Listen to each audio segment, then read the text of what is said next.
This is Okay. is it recording, Mike? Recording. This is Observe What is Sean Fitzgerald here. The subject of this video is on business owners. We have Mike here, and he's going to be talking to us about the carpet business. Mike, won't you give us a little intro, your full name, your age, are you married, and a little bit about yourself? Sure. My name is Mike Schmidt, and I've been in the carpet industry a long time. I'm married. I have a wife. I have three stepsons, and I have three stepdaughters, and I have five grandchildren. Fantastic. And how old are you, Mike? I'm 70 years old. And what do you have? Is there a little bit about? Do you have any hobbies? Yeah, I like to fiddle around. I play with a little bit of woodwork, and I do odds and ends in the house. I'm fairly handy with my hands. I play. I do all sorts of bits and pieces in the house, painting, fixing, whatever. Thank you, Mike. The nature of your present carpet business. Can you please explain to me the nature of your business? The nature of my business is wall-to-wall carpeting. My focus on that is to supply and fit carpeting. I also supply and fit vinyl flooring, vinyl laminates. I do wood laminates, but mostly vinyl laminates.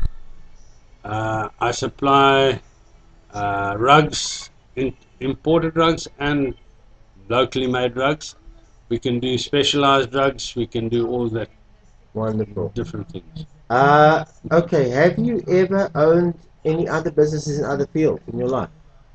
Not in any other field. I was a partner in a business before Carpets. in carpets. Okay. Yes. And Uh, what happened there? Why did you start your own business? well, in 1998, I think it was, we had a bad recession and the interest rates went up to 23% or whatever it was. I'm thinking it was around about there. And a couple of builders caught our business and we went into liquidation. I then decided I would go my own way, just by myself. So I operated from home under Mike's Carpets for a short while, and then I decided that I needed to open a shop and do the business correctly. Wonderful. That actually answers my next question: is why did you start a business in this field? Okay, I do want to still ask that question because in the carpet industry, in the carpet field, why carpets? Was it because of the money, the passion? What was your driving field? What was your driving for carpet? Okay, in 1975 I joined a factory, a carpet factory, and I worked for them for 15 years. So I had a basic um, grounding on what carpets are, how they operate, how they're manufactured, how they work, all that sort of thing. So my background in that respect was carpeting. Then I joined, as I say, another company, and for a good 6 or 7 years I was with them, and then I decided to go on my own. Was this always a passion for you, carpets? Were you? Can you Not really a remember passion, but a knowledgeable issue. seeing that you had started in that field? Yeah, Is that I correct? have the knowledge, and in carpeting you need quite a lot of knowledge. There are a lot of people in the industry that unfortunately don't have the knowledge, and they can make some bad mistakes. Wonderful. I'm going to come back to keep those mistakes because I want to come back on the tips and Okay. suggestions for that. What were the challenges you faced to start your own business? Okay, challenges to start my own business. Capital, My main anything. challenge was okay, capital to a degree, Okay. getting the right accounts and getting the right discounts from the factories. Um, there are basically three factories in South Africa, and you need to reach certain criteria with them before they will open an account with you. And in terms of criteria, you mean in terms of time you've been in business, or is it More times of matter of how you represent their products, trust? like a showroom, Okay. uh, basically a proper business. Otherwise, what you have to do is go through a wholesaler. And if you go through a wholesaler, obviously you are prejudiced from a point of price, For sure. because obviously the wholesaler has to make a profit, and he can't give you the same Same price as what price. you buy directly from the factory. So those are your challenges to really start. And of course, That and to find the right shop. what does it cost to? I mean, just off the top of your head, if somebody wanted to, and I'm asking this question earlier, if somebody wanted to start a carpet business like you have here, what would it cost off the top of your head from scratch? What kind of money are you looking at? It's very difficult to say. It depends on what you want to do. Okay? The manufacturers will help you if you can get an account with them, etc., etc. Mm. Um, they will help you with regard to certain um, stands and stuff like Okay. that. But it's your premises. Your premises cost you a deposit of 3 months. Okay. You've got to buy in a certain amount of stock of smalls. So you're looking at probably 100 to 150,000 before you start. Before you start. And your stock here, is this all your stock that's in the show, or this is Yes, other companies, no, it's consignment, all my nothing, stock. all your own All stock? my own stock. Okay. What are the benefits to you for owning your own business? What has the benefits been for you? Benefits to me is that I can make my own decisions when I need to make my own decisions. I don't need somebody else to make my decisions for me. If I make a mistake, it's my mistake, and I must carry the burden for that. If somebody else makes a decision and it goes askew, then I feel badly done by it. Would you ever work for somebody else again? Uh, at my age now, I probably wouldn't. But I mean, even let's take 10 years ago, were you still in the business? Would you ever go and work for somebody else again? Well, if I was desperate enough, You sure. would. Not that You're I'd happy like, by yourself. not that I'd like it, but yes, No, I would 100%. for sure. What are the present challenges to you today of keeping your business running? Oh, there's one challenge and one challenge only: the economy. The economy. Can you explain? Yeah, Mrs. Jones doesn't have any money. Sure. She hasn't got any, how can I put it, excess money that they can just spend on carpets as and when they want to. It's a luxury business. It's a luxury business for sure. And people can say to you, well, the carpets need changing, but they can last another year. That year goes by, oh, well, we don't really have to change them now. So I'm finding that there's a lot of non-wanting to change because of money. Because of money. That you can characterize a lot of industries like cars. People doesn't Yeah. want to change or fix their cars. They keep them running until the end. Correct. Would you say this is a general trend in the economy, not just with carpets? I would say that's a general issue. Yes.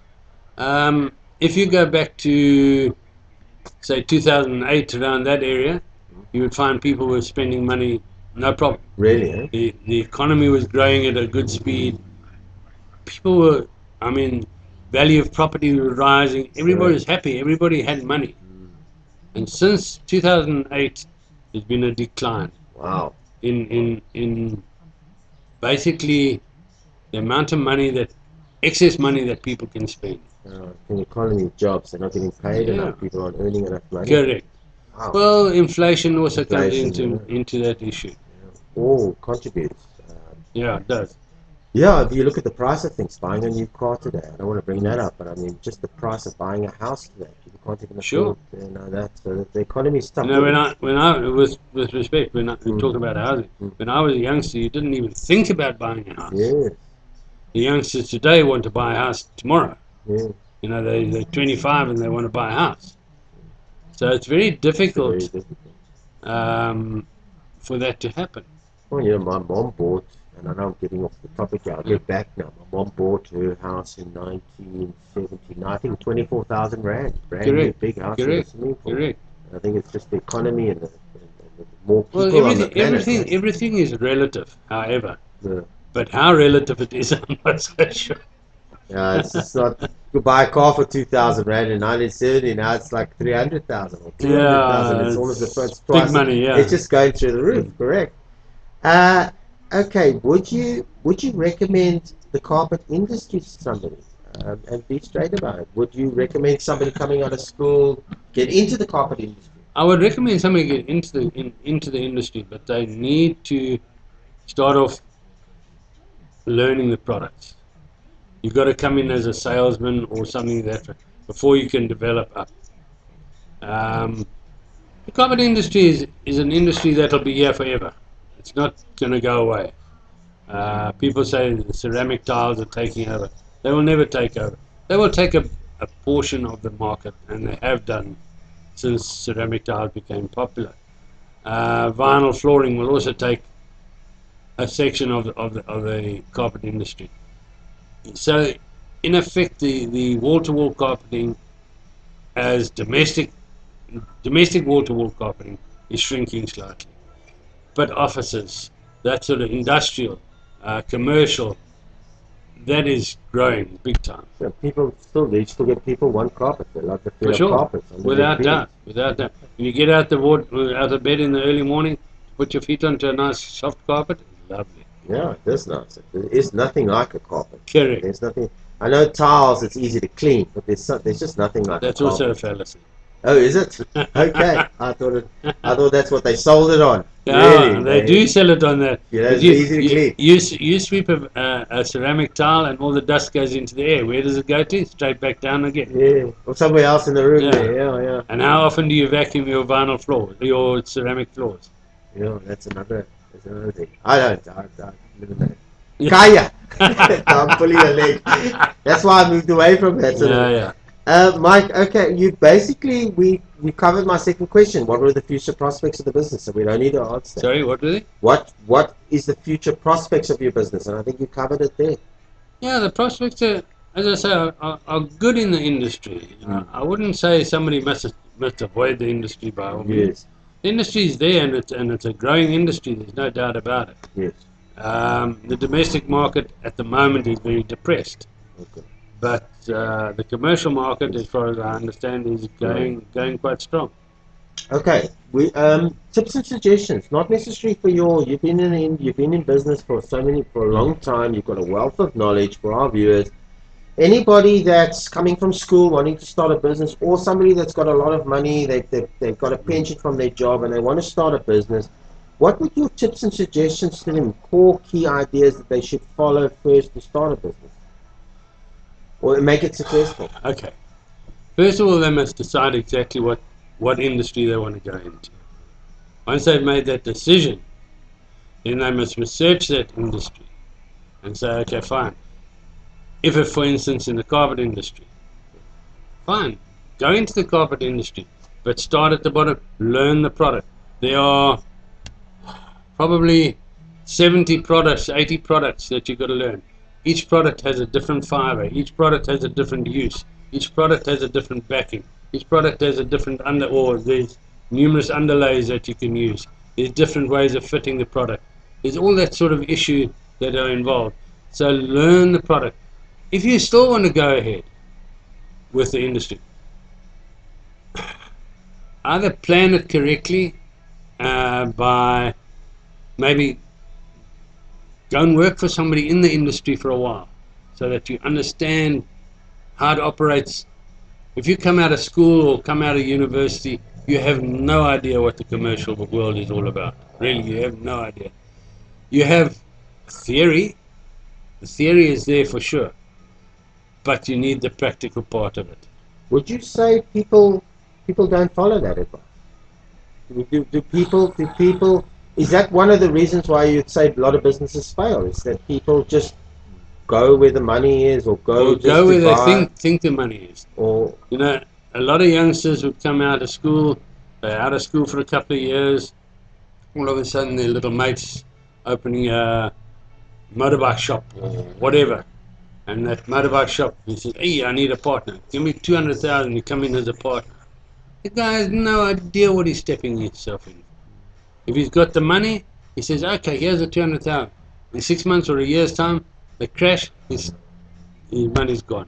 That's where the research comes in. The research before you spend the money. And even go and work for a guy. So when you're 25, a couple of years in, working for some guy is not going to hurt you. Work for nothing. Just even work for a little bit of free. Yeah. Just get some experience in that field. And do you think the youngsters are prepared to do that today? Are they? Are people? They don't want to do it, but they should do it. They should do it. Do a lot of them do it, in your opinion, or do? I think a few do, but not the majority. Yeah, the industry, the small industry or the small shop is not geared for things like apprenticeships, etc., etc. No, I go back, I don't know, 60 years. I worked for a company, and I actually had to go and work on the floors to learn. And really, well, not 60, 50 years, sorry, I was 20 odd. And that sort of generates in your mind, and you start to think about these things. And, if you want to go into hardware, go and work for a hardware store. Wonderful. Want to go into electrical, go and work for an electrical shop somewhere. Thank you, Mike. Is there anything else you want to add to what we've discussed? Anything else you want to add? I think we covered everything. I just think if anybody wants to go into business, research it before, and then plan what you want to do. Wonderful. All right, we're going to do an expose on Mike's business. What makes you in the carpet industry unique to your competitors? What makes you stand out? Good question. Yeah, good Very good question. Yeah, tell me. My only uniqueness that I can actually say is that I personally go to site with my fitters on every single job to supervise that job. What And a lot of people doesn't. A lot of my competitors don't. They send the fitter out, go and do the job. You Now add personal touch. Yeah, that's right. The fitter, in 9 times out of 10, or most cases, will go to site. He's never seen the site. He's got a plan in front of him, and could be a problem. I find that my clients like me to come to site. I introduce my fitters to them so they know who they're talking to. We go into personal people's personal bedrooms and stuff like that. Somebody just walking onto your site wanting to go into your bedroom, you get a little bit twitchy. Where if you've been introduced to him, I normally stay on site until the carpet's been uplifted and sorted. That's good personal service. Wow. Okay, we're at the end. I want you to just now leave the name of your company, your address, your exact address where you are, and your telephone number and a website if you've got that. So we can start with the name of your company, right? Okay, my name of the company is Broadway Carpets. Okay, and your address? And my address is 63 Umschlagerocks Drive, shop number 4B. Fantastic. My cell phone number is 082 570 5381. Won't you repeat that? Your cell phone number I'll again? repeat it. My cell phone number is 082. Sorry. No, I can't. Don't Got worry. blank. I had something else in mind. No problem. 082 570 5381. Okay. The office number Brilliant. is Yeah. 031 564 8300. Do you have a website? I don't have a website as such, but you can get me on my email, Please, yes. which is Broadway Carpets, BROADWAY Carpets, CARPETS at Telcom, TLKOM, SA.net. Thank you, Mike. It's been very interesting chatting to you about your business. We are at the end of the interview. I just want to say to the viewers, this is Observe What Is. Please leave your comments and suggestions if you like this information from Mike. And subscribe to the channel. It's free. Thank you, Mike. We're at the end. You can just hit the red button for me. Thank you very much. No problem. Off.